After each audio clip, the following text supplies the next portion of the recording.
Welcome to the AEW Dynamite post show. It's your boy ABE from DET. I am that bald bro for the NYC. June or July 12th, I should say, is creeping up faster than we know it. All in Texas is right around the corner, and things are starting to heat up, and that's exactly how it started to show off with Mercedes Moné finally getting her hands on timeless Toni Storm, attacking her backstage, bringing it out to the ring. Well, not to the ring, to the ramp where Mina Shirakawa came out to make the save. But Mercedes Moné basically let it be known. Game on, bitch. We on the road to All In, bro. Your thoughts on the opening of Dynamite? Mercedes means business, man. That's what the CEO is, man. She's all about business. That she got her get back. She finally got one up on Toni, I believe. Toni's been playing mind games the past few weeks. But Mercedes, like, enough of the mind games. I'm gonna put hands on you. I'm gonna hurt you. I'm gonna make you pass out. I'm gonna make you tap out. That's what CEOs done. They get the job done themselves. But as Mercedes said, game on now. So now things are a little interesting. Next week, episode 300 of Dynamite, we're gonna have Mercedes versus Mina Shirakawa for the TBS Championship. And man, I have been thinking, I have been brainstorming, I have been contemplating, episode 300, milestone episode for Dynamite. I don't know, man. Some shenanigans might be in the air. Maybe Toni might try to get some revenge next week. Do we possibly see this a crack in the armor of Mercedes? Does she drop a belt before All In? Does she get a little rattled? Does she get a little shaken up? I see where you're going. I don't know. I mean, you know what? If it was a regular episode, I'd be like, nah. The CEO is gonna find a way to win, but I don't know. Yeah. Something keep an eye on, man. Is Toni gonna sit back and just let this go, let this assault go without a receipt? We shall see. Episode 300 next week. Cannot wait. Can't wait. It's gonna be absolutely amazing. Next up, though, we get into our first match, and it was rushed because the Young Bucks, they used their EVP powers and said, Ospreay and Swerve, you're not going to be fighting in the second hour. You're going to be fighting right now. Both of them had to rush to the ring, but they had just enough time to get the win over Christian, your boy Vanilla Baby, and Lee Johnson. A great match. Ospreay and Swerve, come on. They weren't losing that match. And afterwards, interesting. They try to add a little fuel to the fire, saying, tag team match, All In, Young Bucks versus Swerve and Ospreay, and the EVP titles are on the line. It isn't official, but it was thrown out there and interesting. Like Taz said on commentary, I would not do it if I was Matthew and Nicholas, but they might have their hand forced. You never know. Your thoughts on this one, Ball, bro? I mean, great tag match. And listen, I tweeted it, and more Blake Christian, please, because every time this guy is on my TV screen, he's just electrifying. He's a great talent, man. He's an awesome hand to have on the roster. Him and Lee Johnson is just improving. Ever since he started AEW, you can see the progression there. But like you said, Ospreay and Swerve, they were not losing this. They were not losing this match. Losing this match. A great showcase. From both teams, but. I don't know what we call this team. Do we call them the Mogul Assassins? I saw that on Twitter. That's a nice catchy name. Yeah, right that's there. Decent. That's decent. That's decent. But let's get back to business though. The tag match, Swerve Ospreay versus Young Bucks, with the Ospreay, making the challenge, put the EVP status up for, on the line. You know what? Conventional wisdom be like, nah, they'll say no, they'll deny. But you know what? Ego. The Bucks' ego might get the better of themselves, but I don't be surprised if they agree to the terms, but they add a stip on their end as well. We don't know what that is yet. EVPs, they're thinking they're in the lab right now. They're cooking up something, but oh my god, this tag match, like, this card is already stacked as it is. It ain't even done yet, but now we get this tag match on top to the all-in card, man. I cannot wait. Gonna be absolutely amazing. Shout out to everybody over on all the platforms. Carolina TX over on TikTok, and Naya over on TikTok as well. In the comments over here, what up, Shy saying, what's up? Shut. Jay saying TBS title. It might happen. You never know. And shout out Angel in the chat saying Brett. No love for AVE from DET, just Brett. What Damn. the heck? Oh, Thank you, Angel. Appreciate it. But yeah, man, this is a damn good segment. I love the way everything went down, man. I couldn't agree with you more. But next up, after that one, we get Ibushi and Trent Beretta. Please do not sleep on Trent, man. Trent don't get enough credit sometimes, man. His ring work, character, everything. Like I say, just another character that AEW has that if he was given a little bit bigger of a role, maybe he could shine more. But anyway, you know he wasn't going to beat Coda, though. He beats him. Afterwards, we get once again Okada, Coda, stare off, and a little interesting something to the plot afterwards between commercial breaks. I think it was the Don Callis family met up with the Young Bucks, and it was kind of like Okada was in between brokering the deal. Afterwards, everybody seemed to walk off cool, and we get that Takeshita Okada seed planted once again. Your thoughts on this match and the segment after, Bald Bro?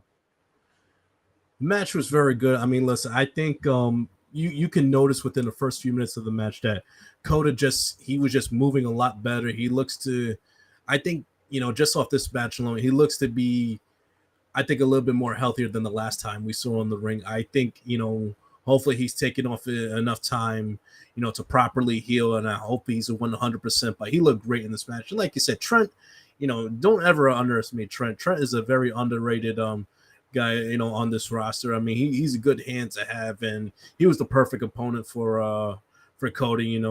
Nice, very familiar opponent with their past in New Japan. But obviously Coda, 2 devastating knees for the victory, and now it is official. Oh my God! Episode 300 of Dynamite next week. We got Kota Ibushi versus Kazuchika Okada. And you want to talk about how spoiled us AEW fans are? We are getting Kota Ibushi versus Kazuchika Okada on free television. We don't got to pay $50 to watch it on pay-per-view. Right. We ain't got to have no long build for this. It's like, yo, you badly injured my friend. I got to get you. Yep. Tune in next week on Dynamite. But listen, as great as all that was, actually, this was before the match in the back, before Trent even came out. Like you said, everyone disperses. You got the Bucks, Okada, Roppongi fights, Don Callis family. They all dapping up. They look like they on the same side. But let me set this up real quick. We talk about the word aura. We talk about the word cinema. I think it's overused, overhyped. But this shit right here, that little stare down between Okada and Takeshita, this is the fucking cinema I live for, man. Like you could tell Takeshita in the background, arms crossed, is like he ain't feeling what's going on. And then when he's by himself with Okada, it was only like 20, 30 seconds. They by themselves, but Takeshita was like, Angel in the comments agreeing with you. That match will be fire. Yeah, this match just won't be fire. This match will solve will bring upon world peace. It will solve world hunger. World peace. It will end all wars around the world. Wars. We talk about passing of the torch moments in wrestling history. This is the potential for that. The young, hungry, up and coming lion the past few years to Konosuke Takeshita versus Kazuchika Okada, the Rainmaker. Whenever it happens, we will be seated. The world will be seated. The world will be watching. Like I said, this is the fucking cinema I live for, dog. They didn't need no 20-minute promo between them. Just that look of like that one little look. It's just temporary for now. Just temporary. Okada not even give him time of day. He's like, okay, that's your and walked away. So all he needed to fucking do it. Like, god damn it, I can't fucking wait, man. Oh man, that's gonna be amazing. Zay is in the chat saying AEW is in its bag. Oh yeah, it is 1,000%. Yo, Ziggy, what's up, man? Ziggy saying what's good, bro? Yeah. Yo, that bag is a bottomless pit right now. What up, Ziggy? The bag is a bottomless pit right now. There is no bottom to AEW's bag, man. Definitely, definitely. Next up, speaking of that bag, tag team division, we got Jet Speed getting a win over our Bald King recruited AR Fox. He fell hook, line, and sinker, came down to the ring to support, but he didn't follow his directions. He wasn't obedient. He didn't abide by the man with the shiniest bald head in the business. And for that, he got walked out on, and damn it, he deserved it. AR Fox got left there by himself. So Jet Speed gets the win, but afterwards, they run into the Hurt Syndicate, who let them know it's going to be a problem at All In, and lay waste to him, put him through tables, setting up that tag team title match. But your thoughts on the match and them getting their ass whooped by the Hurt Syndicate? I mean, very, very good match. I mean, listen, you put all these four guys in the same ring. I mean, Jet Speed, AR, and Ricochet. You knew what you were going to get. But I love during the match, like, you got Ricochet trying to little bro AR Fox, like, trying to goad him on, like, just follow my direction. Like, if AR Fox ain't almost a 20-year vet himself, Right. you know, like, and act like they didn't come up through the ranks through, like, freaking Lucha Underground together as Right. well. But, nah, it was a great fun match. And listen, AR Fox, you know, whatever opportunity he's given, singles match, tag, you know, multi-man matches, whatever, he always delivers. He always stands out. He always leaves you with a great impression. And, you know, win, lose, or draw, AR Fox is always, you know, a much needed addition on Dynamite, Collision, whatever pay-per-view, whatever TV time or screen time this guy gets. It's very much appreciated. Jet Speed would not be denied.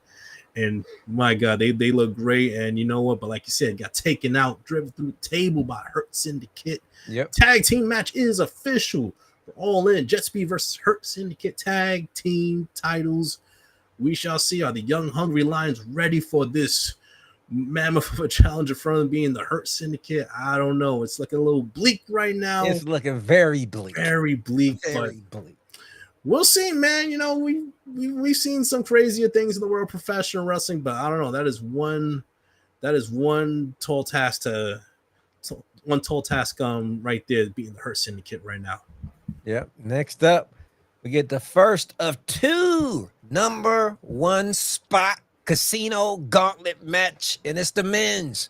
We got Briscoe, Roderick Strong, Bandito, and Takeshita. And of all people, Briscoe wins the number one spot, rubbing it in the Hurt Syndicate's faces, who told him right before the match that he had no chance, but he showed them. Your thoughts on this one? Well, before we even get into the match, after the Hurt Syndicate did their thing, Briscoe comes out because the producer told him, MJF, you take it too damn long. Can you get out of the ring so we can start our four-way for the number one spot of the Casino Gauntlet match? And like you said, MJF and MVP, they're saying, all right, go ahead so you can lose. And then out of nowhere, like, I don't care when it says Mark Briscoe might be the best talker in wrestling today. The best, because this man got two chants going from this crowd that I never heard before. He got an empathy chant, and he got a kosher pickle chant. He basically accused MJF of having a kosher pickle between his legs. And MJF is rightfully freaking out. And then you got freaking Alicia Tout, his girl on Twitter, saying, yeah, it's a kosher pickle, but it's big. You're like, no, kosher pickles are small. Sorry, there's nothing defending that. Like, come on now. But fucking insane. Like, Mark Briscoe is a damn national treasure. But on to the match. Oh, God, this was fun. Like, you had the perfect four guys in the ring to create magic. It was great chemistry from all guys. I mean, they all look good. I mean, Bandito's on the roll of his life. Like, he had me at the end. I thought he was going to pull that 21 plex on Briscoe. But then Takeshita, do the math, 21 times. He had the 42 plex, double German suplex on both Briscoe and Bandito. I thought he was going to pull off the win.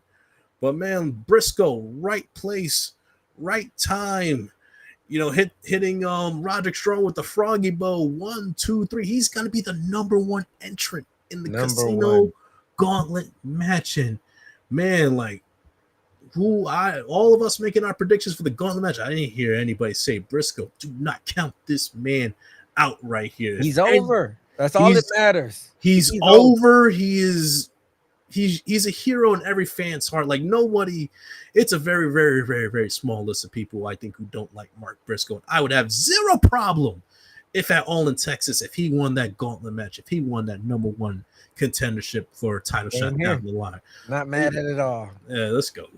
Not mad at it at all, man. 1000% agree with you. But next up, after the men, we get the women. Statlander, Willow, Rosa, and Athena. All type of shenanigans, even Wheeler Yuta. We talked about it last week, how Wheeler Yuta is just asserting himself to be a dominant force. This psychotic son of a bitch tried to take Willow's head off, tried to get involved helping Statlander. And then Marina comes down and really helps out. Statlander ended up getting the win, and it looks like they are wheeling in Chris Statlander to be part of the Death Riders.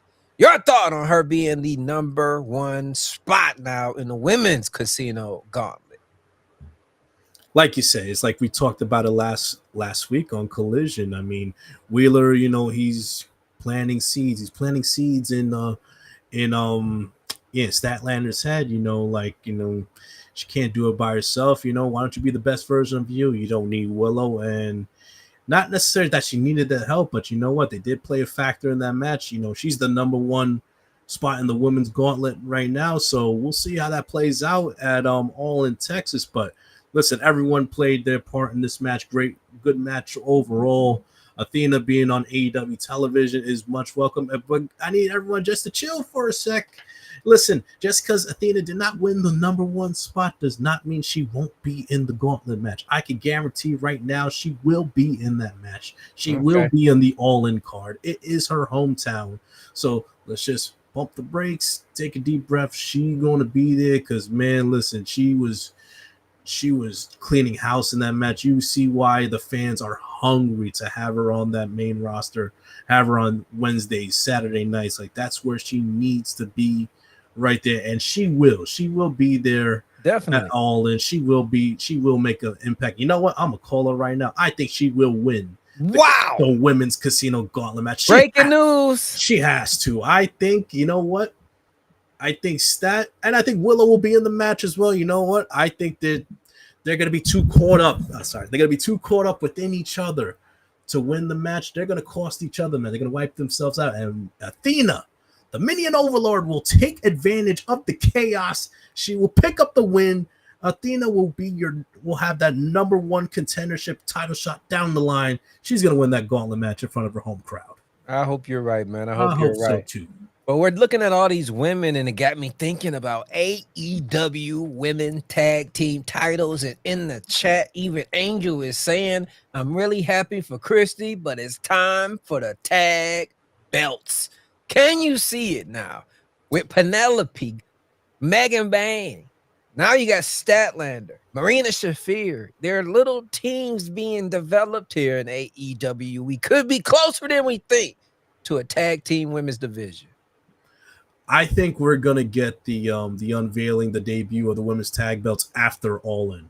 I say, you know what? Let's concentrate on the card right now as it is, because I think it's too soon to like kind of shoehorn them in right now before All In. Like, let's wait till after the dust settles, after All In, after everything goes down, so it's kind of a new chapter in a sense of AEW at the conclusion of All In. So I say we're gonna start fresh, new, and I wouldn't be surprised that first Dynamite, one of those first 1 or 2 weeks after All In, that we get the announcement of AEW Women's Tag Titles. Like you said, you got Ford and Bane, you got Ty J, you got Sky Blue and oh my god, and Julia Hart as well. You got a whole bunch of teams that you know what? Hey, you can have Athena and Billy Starks team up as well. Hey, the Renegade or Red Velvet, her and Red Velvet teaming up. Red Velvet as well. You know what? We'll see, man. I mean, hey, got the Renegade Twins out there. Shout out to the Renegade Twins out there. They would be awesome for that tag division, but we'll see. But yeah, I think after All In, we're gonna get the debut of those women's tag belts. Definitely. Now that leads us to the main event of the evening, where Hangman Page defeats the Beast Mortos. I think Tony is listening to us, Bald Bro. 2 months ago, I think we said, give the beast time to shine. Where is he at now? In the main event of Dynamite, Tony knows how to develop characters, man. He knows how to do it. 2 weeks in a row. 2 2 weeks. weeks in a row, Beast Mortals has been in the main event, and 2 weeks in a row, he is not disappointed at all. Not You at know all. what? Listen, between you and me, maybe it's a certain CEO playing her Oh, creative, man. playing her Right. creative control, You're getting her right. man in the main Yes. event. Yep. But nah, listen, this is all Beast because guess what, man? Look at this man. My man is half beast, half man, half lawyer.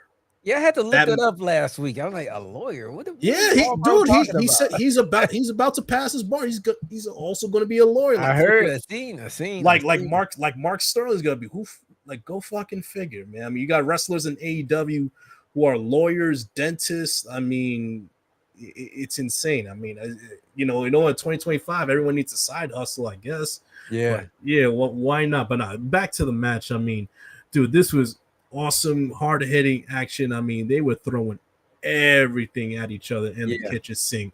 Great chemistry between Hangman and Mordos. I mean, Mordos showed tonight he deserves like the spotlight. He deserves this little push that he's getting right now.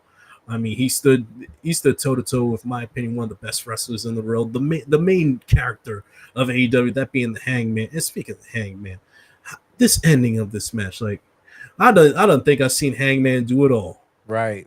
But guess what? He pulls out a damn poison Rana, a reverse Hurricane Rana, right on the Beast Mordos' head. Buckshot Lariat, 1, 2, 3. Hangman pulls out the victory. He looks to be prime and ready for All in Texas, but the lights go out.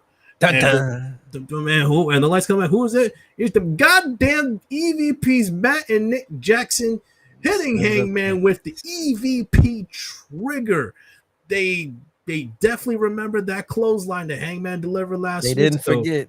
There is no more. They're not sitting on the fence no more. They are 100% against the Hangman right now. They said, you did this to yourself, Hangman. Yeah, man. And things are looking bleak, getting choked out with the chain. That's a callback to their Texas Death Match a couple years ago at Revolution. But fortunately for the Hangman, the Ops coming out along with Will Ospreay. Now, people were saying, why didn't Swerve come out? Guys, remember earlier in the show, he was suspended. EVP suspended for the week. They kicked him out, but he couldn't get in, man. So let's not read too much into it. But you know what? Hangman, although he won the match, he lost the main battle tonight. Mox standing tall. So, like I said, we got 2 more weeks to go. 2 more weeks, man. They're already cooking with hot grease, man. Somebody getting burnt next week. Mm-hmm. But on a scale of 1 to 10, tonight, AEW Dynamite, what you giving it? I'm going to give it a 9.2 tonight, man. Listen, storylines progress. We got a couple matches added on to the card. Pretty much. I think we're about 7 matches right now, and it's looking like an all-timer right now, and we're not even done yet. Collision is looking great tomorrow. Oh, those of you watching, Collision is tomorrow night, 8 p.m. Eastern on TNT. So, reminder for yourself right there. But I give it a 9.2. In-ring action, always top tier. Great seeing Athena back on AEW television. And Hangman, like I said, he looks prime, ready to go to be that hero that AEW badly needs. But yeah, man, great show from start to finish. Definitely. I'm up there too. I'm about a 9.4. Solid. A show. Everything was good, progressed. I love the interaction. Finally, we get between Sasha and Mercedes. Not Sasha and Mercedes. They're the same person. I'm talking about timeless Tony Storm and Mercedes Moné. That interaction, the development of the storyline between Chris Statlander and the Death Riders, everything is progressing. Great show. A show to me. Zay is in the chat saying, unlike NXT as of late. Oh, man. Don't bring it up. I was forced to sit through an NXT post show yesterday, and it was absolutely brutal. Yo, like, listen, I don't watch, but I see the highlights and question. Ricky and Ethan are still feuding?